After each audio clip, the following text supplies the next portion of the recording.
Dah masuk waktu zuhur ni. Kita pergi solat dululah.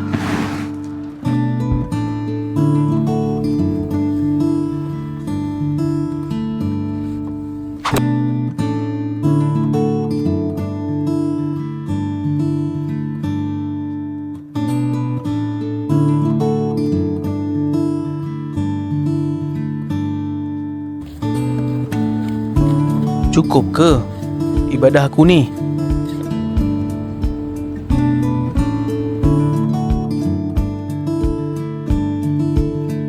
Aku buat sikit, orang lain buat banyak.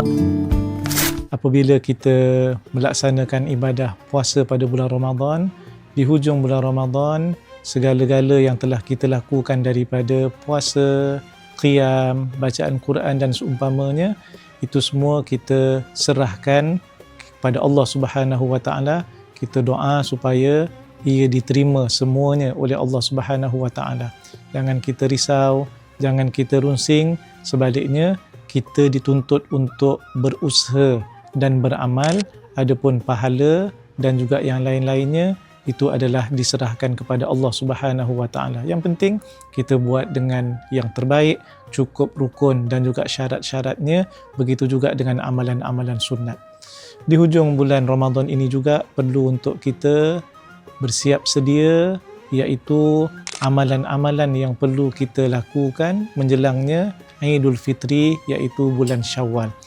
Perkara pertama yang perlu kita lakukan adalah apabila hilal Syawal telah kelihatan, marilah sama-sama kita membesarkan Allah Ta'ala dengan bertakbir. Ini dipanggil sebagai takbir hari raya.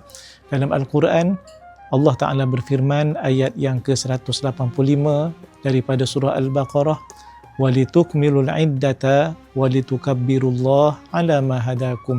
Dan supaya kamu cukupkan bilangan hari-hari puasa dan juga supaya kamu membesarkan Allah, iaitu bertakbir terhadap apa yang diberikan hidayah kepada kamu semua. Yang kedua, amalan-amalan sunat kita lakukan, jangan ditinggalkan. Antara lain adalah solat sunat hari raya Aidul Fitri, dan sebelumnya disunatkan untuk kita mandi, bersihkan diri, begitu juga dengan bersarapan. Seterusnya digalakkan untuk kita ziarah menziarahi, begitu juga dengan bermaaf-maafan sebagai menyambung silaturrahim dan juga kita mempereratkan ukhuwah Islamiah. Dan ada satu ibadah yang penting selepas selesai daripada bulan Ramadan, iaitulah puasa juga. Disunatkan untuk berpuasa 6 hari daripada bulan Syawal. Ini sebagaimana yang diriwayatkan daripada Abu Ayyub Al-Ansari di dalam Sahih Muslim, bahawa Nabi SAW bersabda, "Man shoma Ramadan thumma atba'ahu sittan min Syawal kana kasiyamid dahri." Siapa yang berpuasa bulan Ramadan kemudian diikuti selepas itu puasa 6 hari daripada bulan Syawal, maka dia seperti berpuasa selama setahun, iaitu sepanjang tahun. Kenapa? Kerana satu kebajikan itu nilainya 10 kali ganda. Maka sebulan kita berpuasa seperti 10 bulan. Tambah dengan 6 hari, ini bersamaan dengan 60 hari. Inilah yang dinamakan Qasiyamid Dahri, puasa sepanjang tahun. Din, aku tak tahulah amalan aku di bulan Ramadan ini diterima ke tidak. Tapi yang pasti aku akan merindukan bulan Ramadan.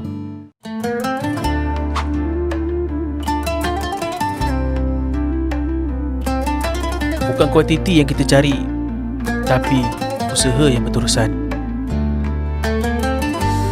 Biarlah Ramadan pergi, jangan amalan ikut pergi.